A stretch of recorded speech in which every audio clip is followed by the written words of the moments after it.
then there's legislation, and then there's the administration plan.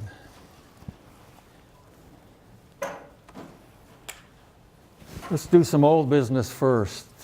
Doug asked, who was Armijo? And his full name was Antonio Maria Armijo. His claim to fame was the trip he took from Santa Fe to LA. He was a merchant. His father was a merchant. His father traveled the Santa Fe Trail between Missouri and Santa Fe. He did the Santa Fe trip when he was 25 years old. Shortly after that trip, he moved to California. His whole family moved to California. And he married the daughter of a wealthy rancher landowner. His family received a 13,000-acre land grant in the San Francisco area. He also has a claim to shame. He was put in jail because he was involved in a very brutal attack on some Indians that involved slavery. He and his partners were put in jail. His partners knew the judge, and they got acquitted. So life isn't fair. There is a high school in Fairfield, California, excuse me, named after Armijo, and he died when he was 46. Did anyone see the Board of Geographic Names article on the front page of the Spectrum on Thursday? We talked a little bit about the Board of Geographic Names, and there's a proposal now to change the name of one of the peaks in Nevada from Jefferson Davis to Shoshone name. Okay. And, right. It literally, I think it means White Top Mountain. And it's... Why is it never named Jefferson Davis? Well, I think it's somewhat to compensate the Shoshones, but also we discussed last week about geographic names being politically correct. And so that's within the movement of being politically correct. However, when the peak was named in 1845, Jefferson Davis, that was before the Civil War. And Jefferson Davis was Secretary of War. So at that time, he wasn't a Confederate. Wasn't he the president of the Confederacy? Yeah, yeah, right, later on. How many went to the lecture Thursday on Life is a Journey, Not a Destination? Okay, it's very entertaining. However, the title, Journey, Not Destination, gives me some comfort in my doing research for the sake of research. I don't have to produce a result. Okay, I'd like to add one disclaimer. How many have been affected by government shutdown? This class has.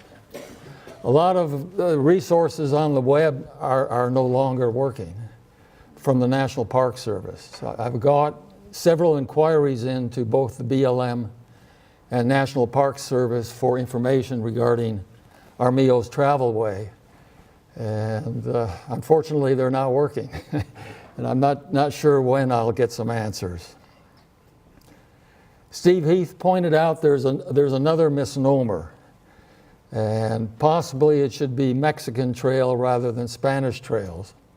Although Armijo was Spanish, the territory at that time was in Mexico or in New Mexico. I've set up a contact email address, icl.armijo@gmail.com. If you want to, primarily if you want to offer some information for class consideration. How many take smartphone photos of inscriptions and different landscape locations? Okay, are you aware that the GPS coordinates are primarily embedded in the photo? If you haven't adjusted your security.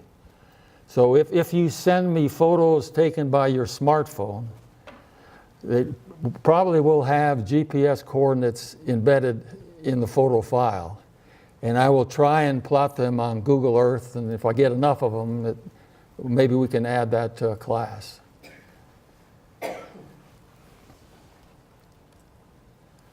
Okay, let's prepare for the exam. It's multiple choice. So before the class is over, I will ask foremost sightseers, will Armijo's Travelway be a hiking experience or a driving experience?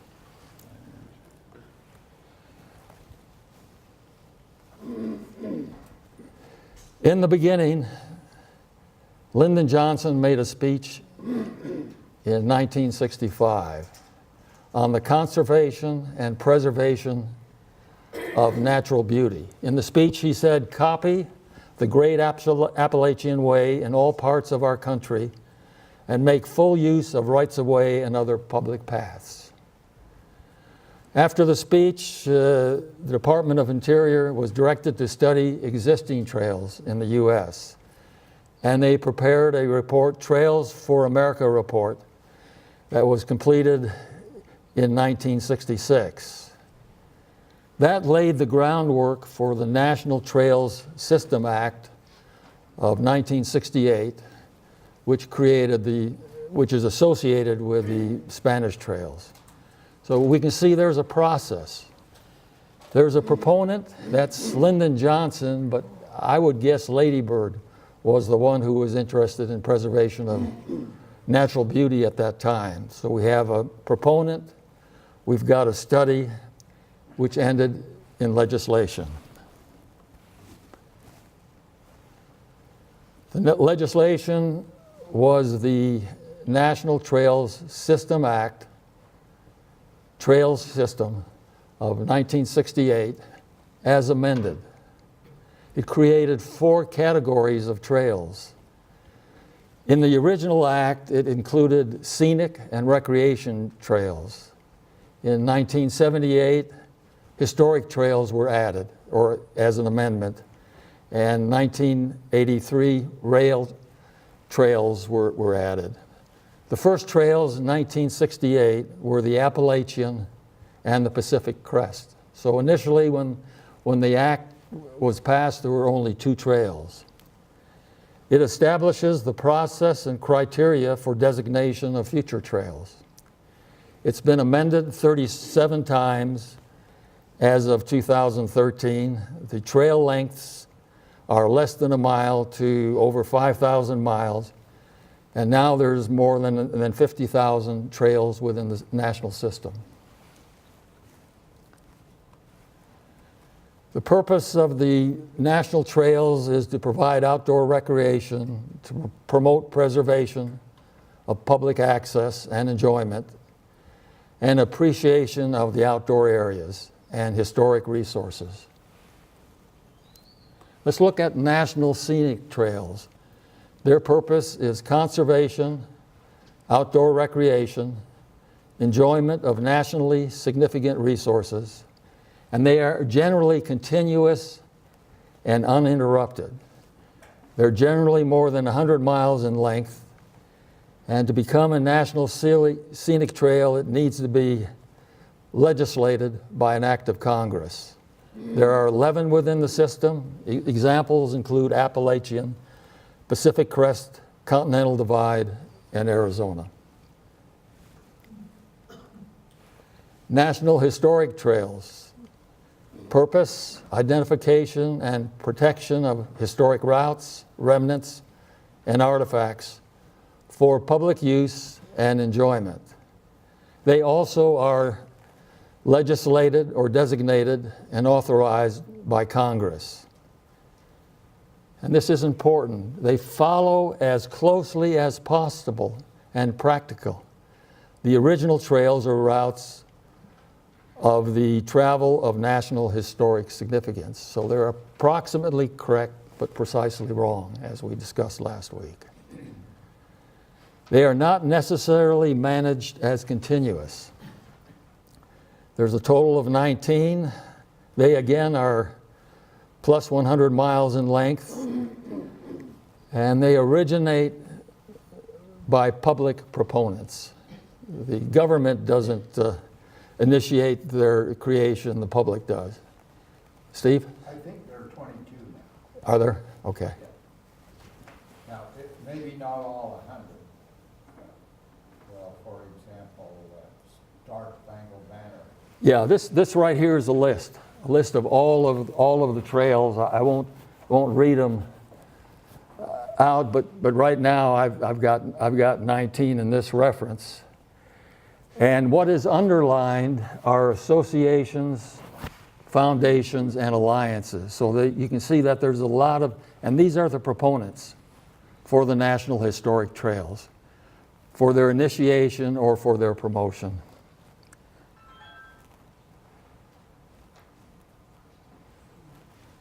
This shows some of them, and now I see if this works out.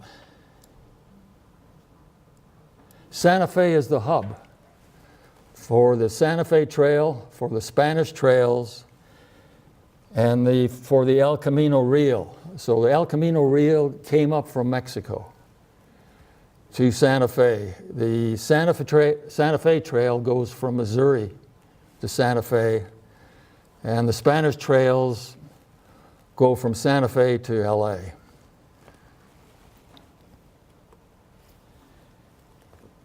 National Historic Trail System, as I mentioned, is citizen-driven. They're proposed by citizens, and they're promoted or powered by citizens or primarily associations. National Recreation Trails, their purpose is outdoor recreation, and generally they're reasonably accessible to urban areas. And these are not legislated, they're designated by either the Secretary of the Interior or the Secretary of Agriculture. There are over 1,000 trails in 50 states. How about Gooseberry, Whimple, and Cascade Falls? Are you familiar with those? Those are national recreation trails. Question? Yes. The maintenance of these trails, is there a formal maintenance program done by the federal government, the local agencies? Who maintains them, if anybody does? It should be the managing agency. So these generally are in government lands, so if it's on Forest Service, it should be maintained by Forest Service. If it's BLM, it should be maintained by BLM. Bruce, Yeah. what happens actually is the agencies have to depend on volunteers and on these associations, and they heavily depend on them to help manage it and maintain it. Thank you. And quickly, national rail trails, they're unused rail corridors. There are 2,000, and they exist in 50 states.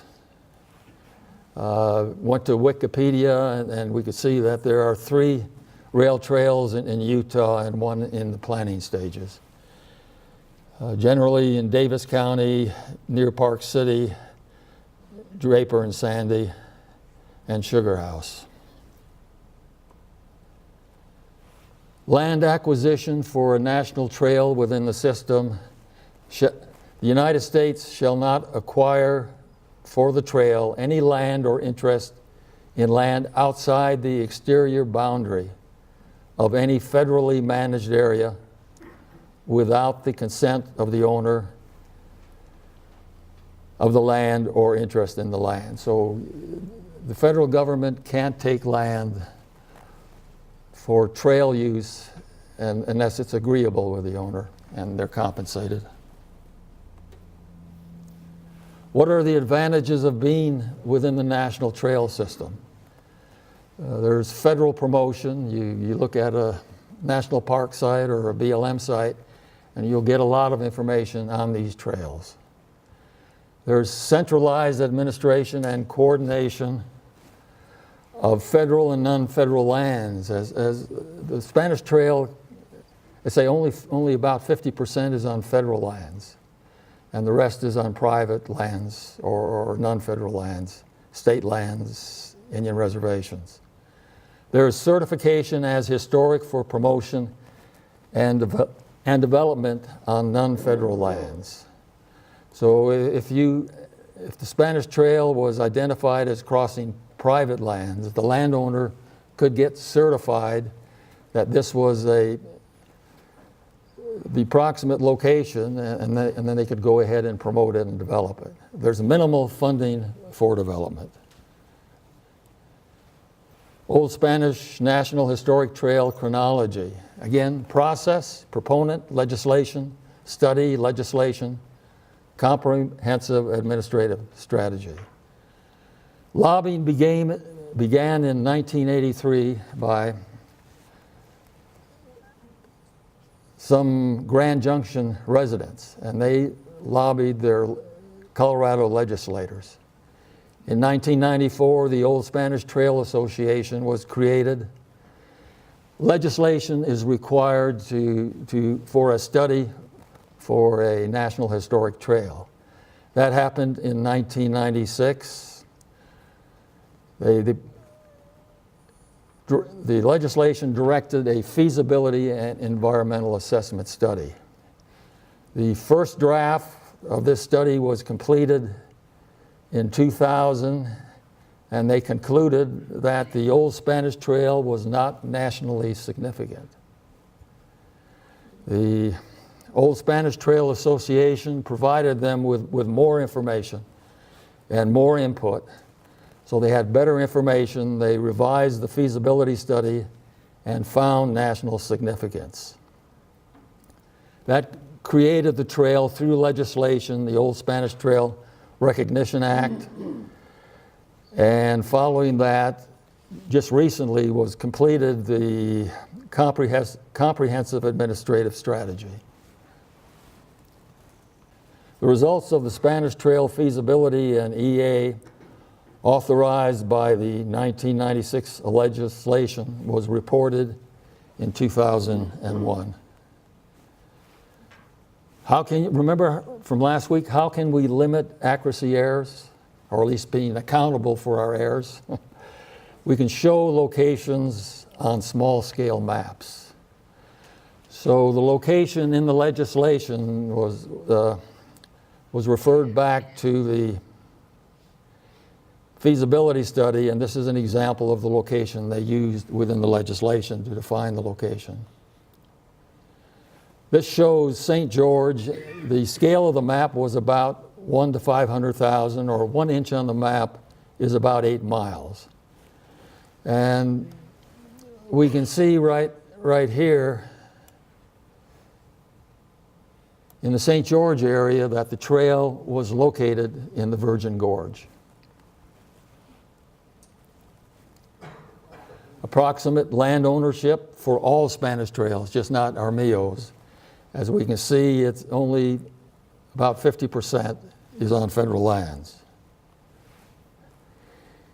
EAs are generally set up to analyze alternatives. Spanish Trail alternatives included do nothing, that's the standard, some federal involvement, and becoming a National Historic Trail. The recommendation was to become a National Historic Trail.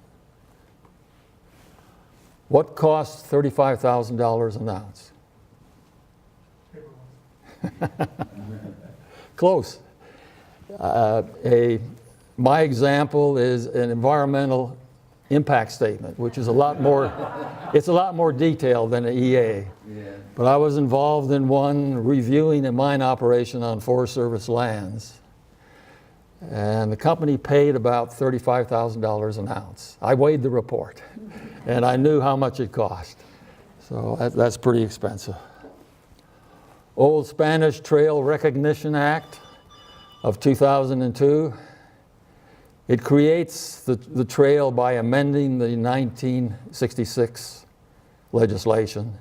Remember location as generally depicted on the maps numbered 1 through 9 in the EA feasibility study. It's administered by the Secretary of Interior, which includes both Forest Service and BLM. The consultation is required with federal, state, local, and tribal agencies. No acquisition of private land without the consent of the owner. Some of the historic qualifications: historic use between 29 and 48, significant use commerce, approximate location can be drawn on a map. First commerce trip, New Mexico to California. Operation and management costs were feasible. Route segments and individual sites can be identified and developed, and that is important, as we'll see. Location defined by legislation. Remember those 1 to 500,000 scale maps? That's the location that was defined by the legislation. What does consultation mean in regulations? The Old Spanish Trail Recognition Act requires administrating agencies to consult with federal, state, local, and tribal agencies. What does consultation in a regulatory framework mean? It means you have to listen. It doesn't mean that there has to be concurrence. So the administrating agency has to listen, but they're not required to follow the advice that they receive. The Spanish Trail is administered by both the BLM and the National Park Service. The administrating office for BLM is Salt Lake City. For the National Park Service, it's Santa Fe. And they do trail-wide coordination, guidance, deal with technical issues. Management responsibilities rest with the private landowners and the government land managing agencies. Again, mentioned they certify sites and segments. They develop interagency, state, private agreements, and they offer only limited financial assistance. A study was completed to determine the administrative strategy. It refines the trail locations from scale of 1 to 500,000 to 1 to 100,000. And more importantly, it identifies high potential sites that have historical significance, high potential routes or segments that have recreation and scenic values. Remember, historic trails are not a continuous experience. They involve sites and segments.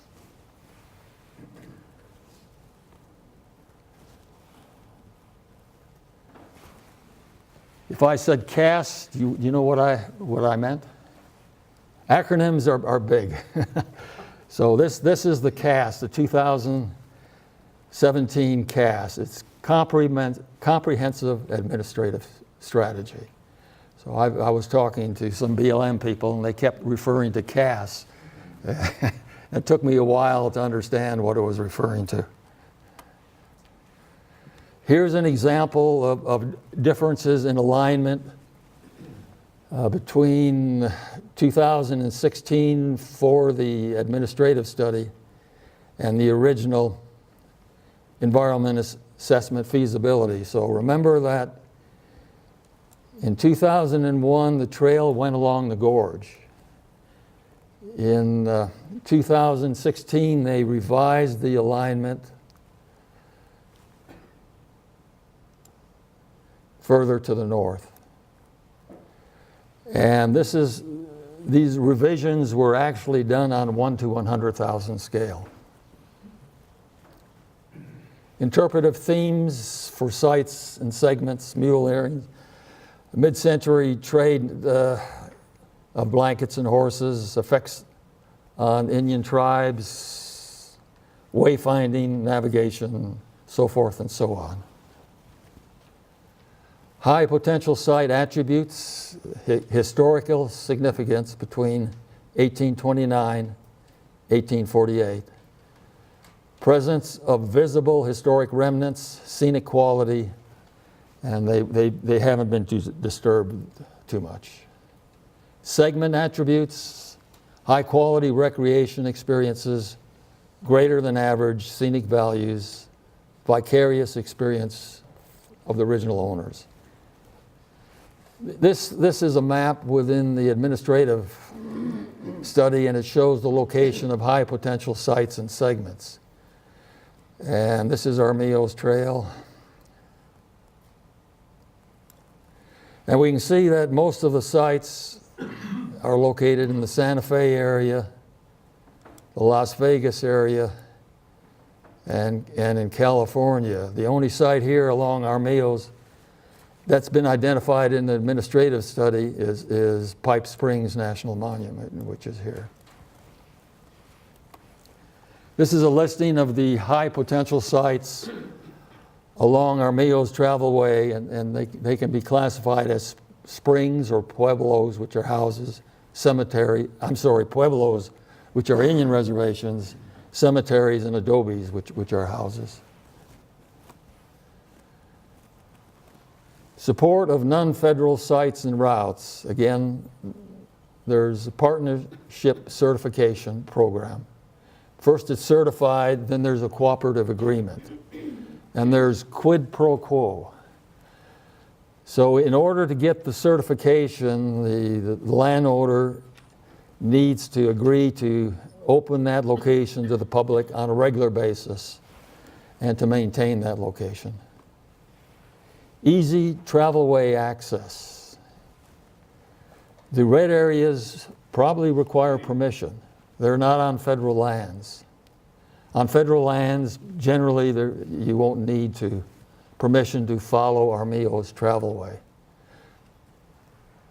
Yes? I have a question. If you went out there, is there a trail you could actually walk? No. There is not? No. Because,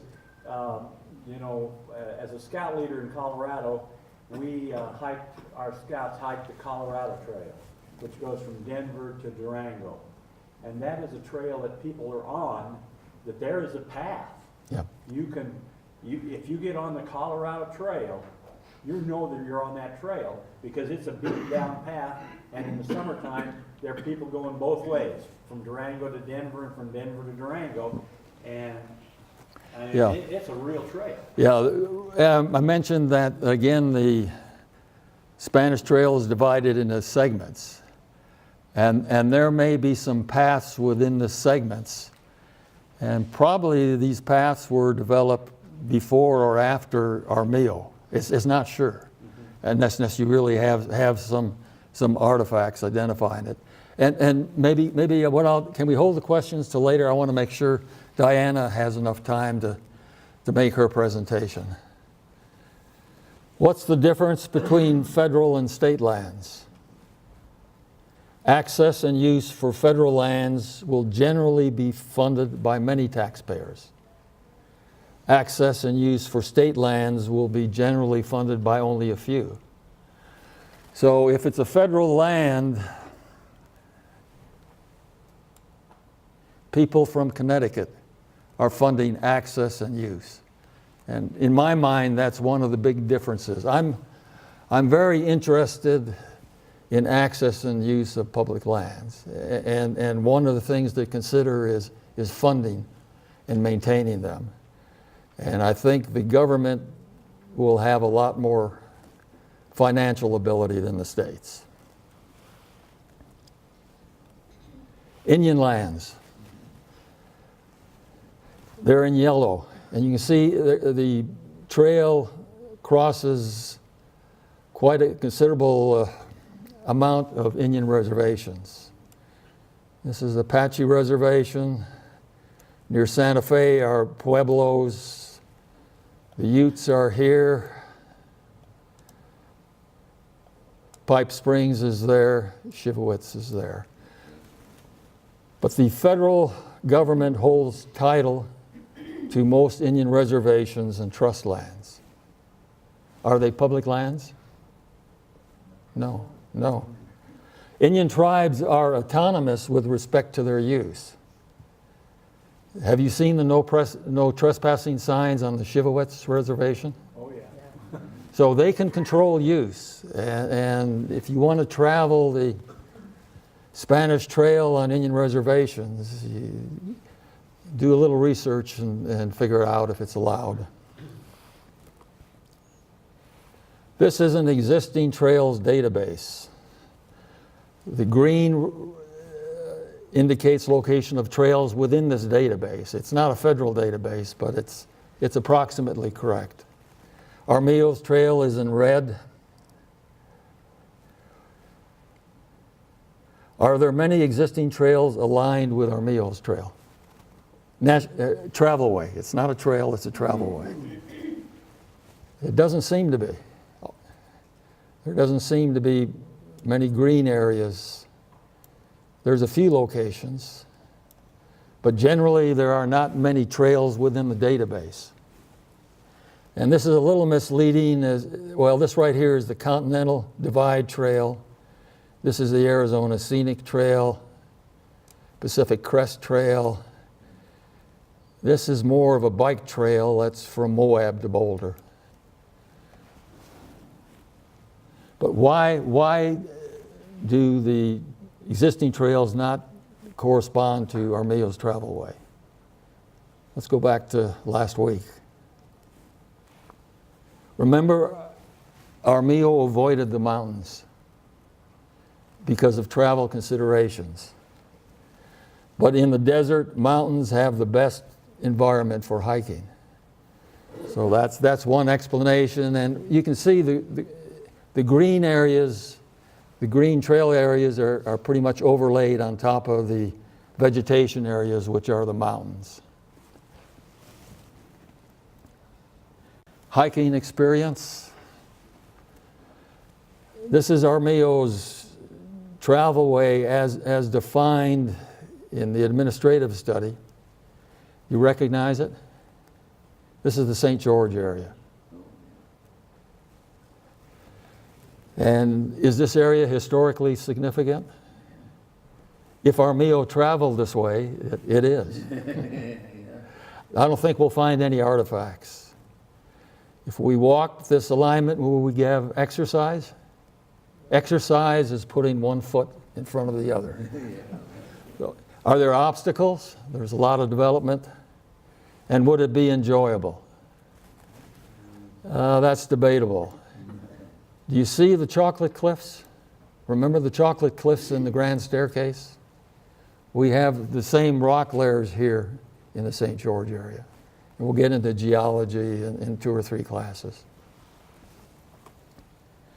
So remember, it's a process. There's a proponent, there's legislation, there's a study, legislation, administration plan. Proponent 1993, legislation 2002. No, it was 1996, which legislated the study, which was completed in 2001 or 2. Then there was legislation in 2001, and there was legislation which created the trail in 2002, and the administration plan was completed in 2017. Okay, let's take the exam. Who votes for hiking experience? Who votes for driving experience? I'm surprised, right, and I think Steve got it right. This is, driving is a good way to explore the old Spanish National Historic Trails. Steve will present a class on March 4th discussing the northern routes. And he wrote this book right here titled Driving the Old Spanish Trail Through Utah and Arizona. And hopefully he's going to try and attend all our classes, and he's the expert, so he'll answer all the questions. Okay. National Park Service motto: working with you to protect, develop, and promote National Historic Trails. Does anyone see a Catch-22? Do you know what Catch-22 is? Did you see the movie? Yeah, protect and develop. Yeah, I didn't remember the plot, but Wikipedia reminded me. And it's something to the effect that someone in the Air Force didn't want to fight, so he claimed to be insane. But to prove he was insane, he demonstrated he was sane. So it involves mutually exclusive objectives. So are there mutually exclusive objectives for protection, development, promotion?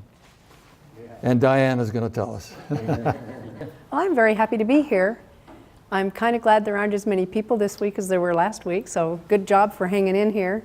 I was very surprised there were as many as there are that were interested in the Old Spanish Trail and the Armijo route. It was really encouraging kind of to see it last week and this week. So I don't know why you all are here, but I think you're going to learn a lot. Bruce is full of information, and he really helped me. He asked me to come and help him teach this class, and I was starting to go off on tangents and talking about the archaeology and all kinds of things, and then he narrowed me down last week, so I'm glad he did. So I'll be back again on the 24th, is it? 25th. The 25th, and we'll talk about more on the archaeology part of the trail and how we do that. Like he said, I'm an archaeologist, and I was very fortunate to be able to work for the Bureau of Land Management. I started in the Salt Lake District, and very quickly, as soon as I could, transferred to St. George. I love it here. And I worked for the Arizona Strip District.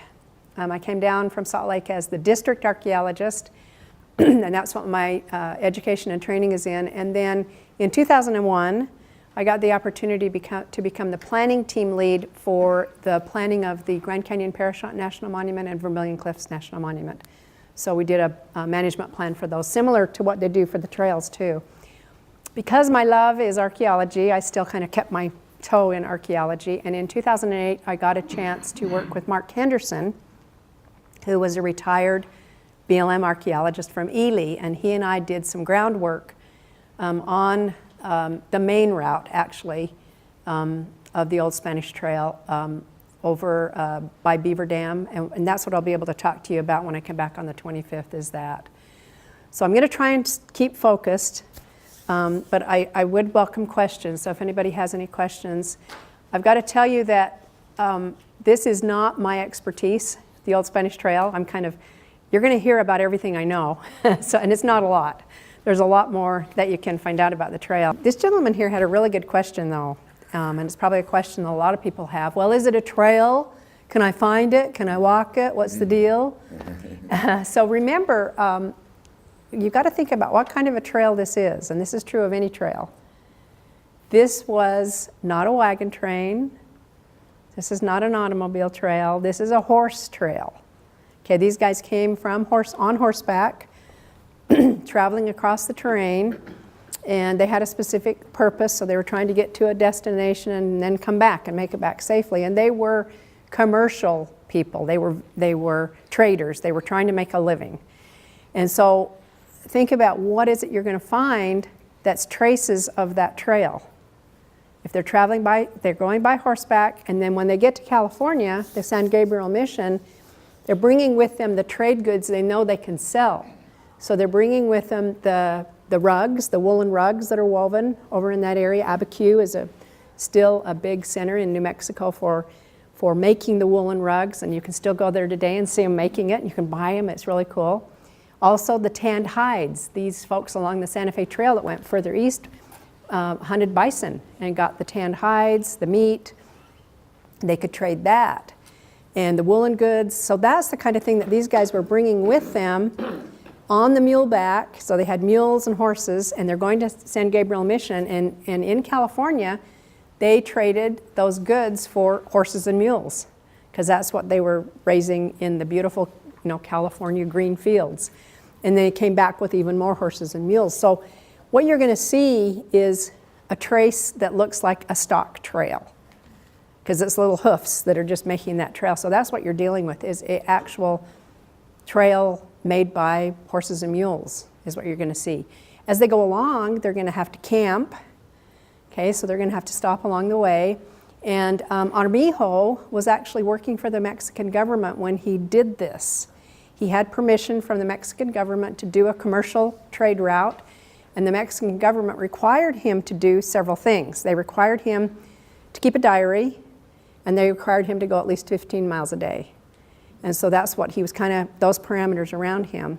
So today, when we look for it, we're seeing what Bruce was talking about with a legislated route, that's a map that the legislature said, here's where the trail is, and this is what we're saying where the trail goes. And then you're also dealing with an archaeological record, which means in archaeology, what we study is the traces of man's past. So we're talking about what things did people leave behind that will tell us what they were doing. So what they left behind on the Armijo route was the trail itself on the ground. Anytime they camped, then they're going to be throwing things away, and they're going to breaking things, and they're going to be leaving garbage and starting campfires and things like that. And so you're going to find campsites. Today you could find those if you looked. What has happened though with the history, let me tell you kind of the history behind the scenes of what happens with the trail, is when Congress is considering an act, they want the best information so they can make a good decision. And so when, in the case of like the trails or the national monuments, same process, the same thing happened. Congress will say to the Secretary of Interior, get us some good information. And so the Secretary of Interior will say to his agencies, get Congress the good information. And what it does is it trickles down to the actual field office on the ground who works in that area and knows the area and has the information. So that's what happened with the Armijo route. When Congress was looking for more information in the late 90s, early 2000s, our office got a call. Hey, who can tell us where the Old Spanish Trail went? Mm-hmm. And we had a fellow working there at the time, the archaeologist for that area, Rick Malcolmson, who is dead now, but was a great archaeologist, and he was actually very interested in historic trails and had done a lot of research himself. So using his maps and the information he knew about, he said, here's where it is. And they sent it back to Congress, and that's how they got the trail on the ground. So they pieced, because the trail goes across 6 states, is what the Old Spanish Trail covers, they would have received information from, I don't know how many field offices. It had to have been probably several dozen field offices in the Park Service and the BLM, because those are the agencies that manage that trail. I think they might cross some Forest Service land in New Mexico, but I'm not sure. But because most of the federal route is on BLM and on Park Service, those are the 2 agencies that manage this national trail. So they were the ones that sent the information back, and Congress then did a legislated trail. And all it means is it's the best known information at the time that it was designated. Okay, so then what happens is the archaeologist gets on board and says, well, where did he really go? What's the real trail? Because if you look, oh, we didn't get our map. It's frozen right now. So It's frozen. Yeah. Can we get it unfrozen? Try Control Alternate Delete. See if that'll. Let's get a map so we can see what we're looking at. Okay, switch user. Did you have to sign in? Yeah. Do you want to sign in again for us? There you are. got it Just all. sign. Got it Just all. sign us in here. So what happened is, if you look at the map, what's really interesting, if you follow the legislated route, it actually follows some highways, and it does things like that. Steve, you know what I'm talking about with that. And so you're like, well, did he really go along this highway? What's going on here? And in some cases, that's true. Because if you look at the old Arizona Road or the Honeymoon Trail that goes from St. George down to the communities in Arizona and crosses at Lee's Ferry, that wagon route, for that trail they had wagons, that route actually is under the highway now. If you go over by Marble Canyon and Cliff Dwellers and you're on the highway, keep your eye open because you can actually see the wagon road weaving in and out under the current highway. It's really cool. You can really see it. Well, when we first moved here, there was a commercial company that you could take the Honeymoon Trail from, I think maybe about Page, Arizona, up to St. George. Moccasin. On a wagon. Or horses. They had wagons and horses. It was and you paid money. Mel and Heaton. Yep. I don't know who it was that did it. Yeah, Mel Heaton did it, who lives in, I'm not sure if he's still alive, he might be. He lived in Moccasin, Arizona, which is just north of Pipe Springs. Yeah. And he had a company, and people would pay to go in wagons that were recreations of those types of wagons they used on the honeymoon trail, and he would bring them along the trail and they'd camp out. And a couple I knew actually got married. They came along the trail and got married in the St. George Temple. Yeah, I thought it was really cool.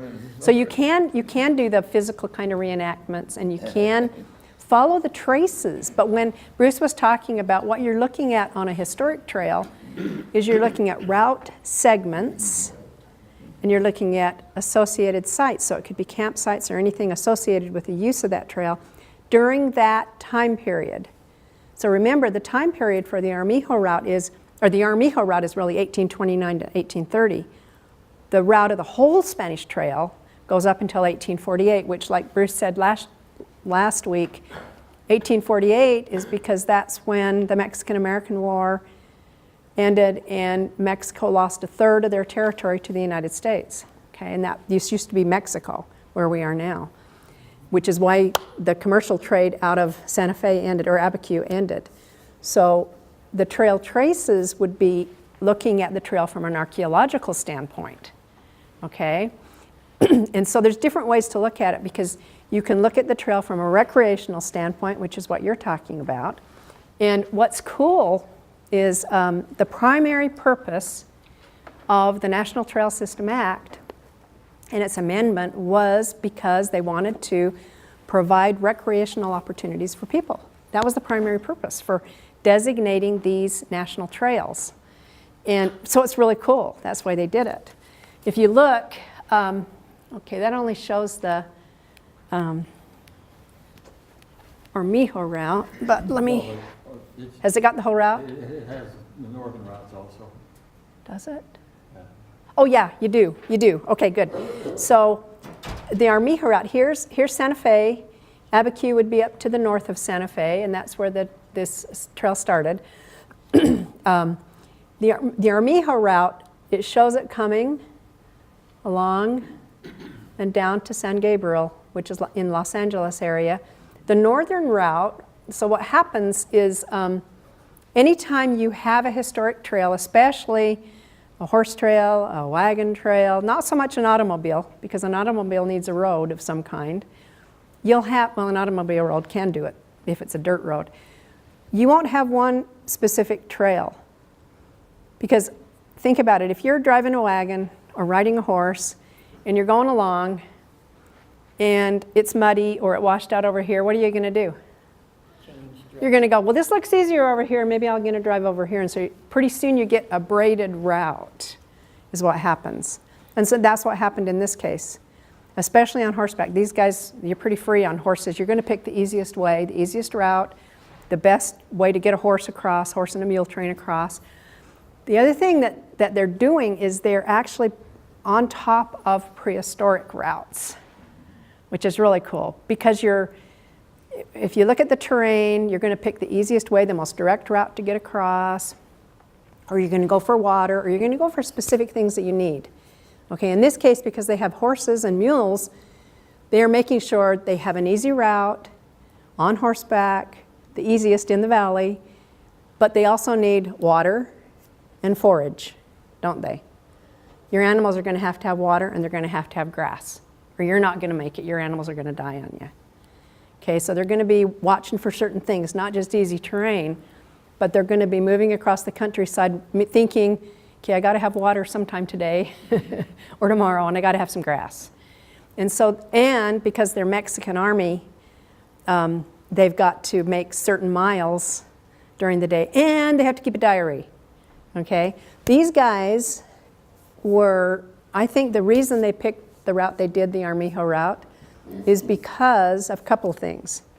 I think Rafael Rivera was a Mexican scout who had been across that route the year before. I don't know enough to tell you why or what he was doing in this country, but he had gone this route and he was familiar with it. And so Armijo was relying on him because he was someone that had been from San Gabriel and back to Santa Fe in this general area. And so he could tell them a little bit about the terrain, and they weren't going completely blind. The other thing is they had the map that the Dominguez Escalante expedition had created in 1776. Armijo had that map. It was Miera that made the map. He was a very famous map maker, cartographer from Spain. And what's interesting is he was 63 at the time that he went with the Dominguez Escalante expedition. And the Dominguez Escalante expedition came across this same countryside. What they did is they were also out of Santa Fe in 1776, trying to get to California themselves, trying to get to the missions in California. They went north from Santa Fe and they came up across the San Rafael Swell. And they came down into Spanish Fork in Utah Valley, and it was at that point they realized they weren't going to make it to California. It was getting too late. It was already starting to be fall. And they drew lots and they decided, we're not going to make it, we better go back to Santa Fe. So the Dominguez Escalante expedition, whenever they could, they got Indian guides. They had an Indian guide that was leading them up through Colorado. They had any time they could get an Indian guide, that's what they were doing. So the Indian guides were taking them across these prehistoric trails, these trails that the Indians knew about, okay? So the Dominguez Escalante expedition at Spanish Fork heads straight south because they're trying to make it back to Santa Fe before winter. And what they do is they come all along the Wasatch Front, come all the way down, probably paralleling I-15 is my guess, or somewhere near that vicinity. And when Dominguez Escalante hits south of Cedar City area, they run into a group of Paiutes. And they surprise them because these guys are on horseback. The Dominguez Escalante expedition and then the Armijo, they were on horseback, and the Paiutes did not acquire the horse, okay? They were not a group that did get the horse. The Plains Indians got the horse. Paiutes didn't ever acquire the horse or use the horse. So, yeah. when they had a chance. Right. So what happens is these guys, just a minute and I'll grab you. What happens is these guys on horseback can go much faster than anyone on foot can go. And so what the Dominguez Escalante expedition, if you look at their diary, they have an excellent diary. They surprised this Paiute family south of Cedar City. And I'm sure they scared the heck out of the Paiutes, like, what are we going to do? So what happened is these two Paiute gentlemen agreed to guide Dominguez and Escalante down and back. They'd heard from the Indians there was a big ditch to the south, and not to avoid that big ditch, the Grand Canyon. They knew it was up there. They didn't want to get in trouble. They wanted to be able to get back to Santa Fe. And so they grabbed these two Paiutes, who was a father and son. The Paiutes got them over Black Ridge, and they disappeared into the trees and went back. I'm sure they went back to their families. They were just getting the fathers away from their family, is what they were doing. So then Dominguez and Escalante they're like going blind again, and they end up coming down through La Virgen, and they talk about there being granaries and sites there, and the Indians, I'm sure, just scattered when they heard the horses coming. So this expedition went across the Arizona Strip and back to Santa Fe, crossed at Crossing of the Fathers, and that map of their expedition is what Armijo had. So Armijo wasn't going completely blind. He had a map. He had the information from Rivera.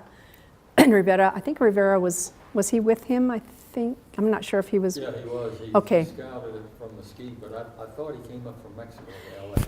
I don't know. Rather than Santa Fe. I don't know if he went the whole route. Like I said, I'm on the edge of my knowledge here. So Armijo came, and there is an actual route on the ground. And we can talk, like I said, in more detail about that later. What you can look at too is from a recreational standpoint, how are we going to use this trail? And you can use it in any number of ways. You can drive it and hit it here and there. You could try and look at some traces, and on the 25th we'll talk about where we know there are specific segments on the ground that we are pretty sure that they are the stock trail that they used. And you had a question. I'm trying to orient myself with the map, and I need to find where St. George is. Good question. So this is Salt. Can't really see where you're It's hard, isn't it? Let's get the lights off. Use that pointer.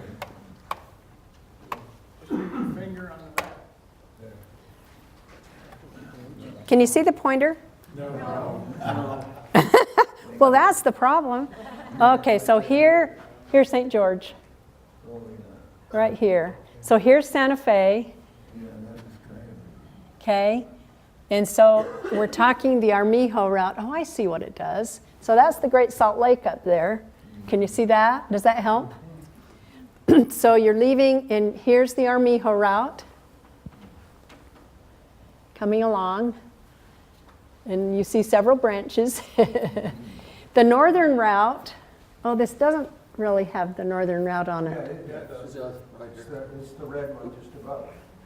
Well, but it doesn't come down. No, it's not. That's the Mormon Trail. In between, no, that's the Spanish trail. No. Oh, this one. Oh, I see. Okay, I get you. Okay, so the Armijo route is what we call the southern route. And that was only used one time by Armijo in the fall of 1829 and coming back from California in the spring of 1830. One time is all. Do you want me to point out Dominguez and Escalante, sort of? It's not on there. No, it's not. It goes Way north. up like this No, well, it goes west first. and then over. Yeah, just when it gets to the edge of Colorado and Utah, then it goes north. And then up, No, it doesn't go, it goes north of the Spanish Trail. right, because it's, Over to Utah Lake. yeah, because it's going to be south of the Great Salt Lake. And then it, comes straight south. and then it comes- west of I-15 right, and then it comes, to Hurricane, actually. yeah, yeah, Then they saw an Indian trail, or they saw some live tracks of Indian, and they started following it. If they'd have stayed on right next to the Hurricane Cliffs, they would have found a trail up, huh? the trail up. Instead, they ended up going in another 25 or 30 miles south, Right, instead of going up the Honeymoon Trail. exactly. Yep, yeah. Diana, when you take the old highway over Utah Hill and Right, down toward right, Beaver Dam, right. was that part of Armijos? When you get to the lower part of it, it is. If you, the actual Armijo route, well, that's, by the time you hit, I'm sorry, Highway 91, you're on the main route. So the northern route, this is what we call the northern route. I'm sorry, I think there's another class coming in, so Oh, there is? Oh, I think we, remember, thank you, Diane. you bet. Yeah.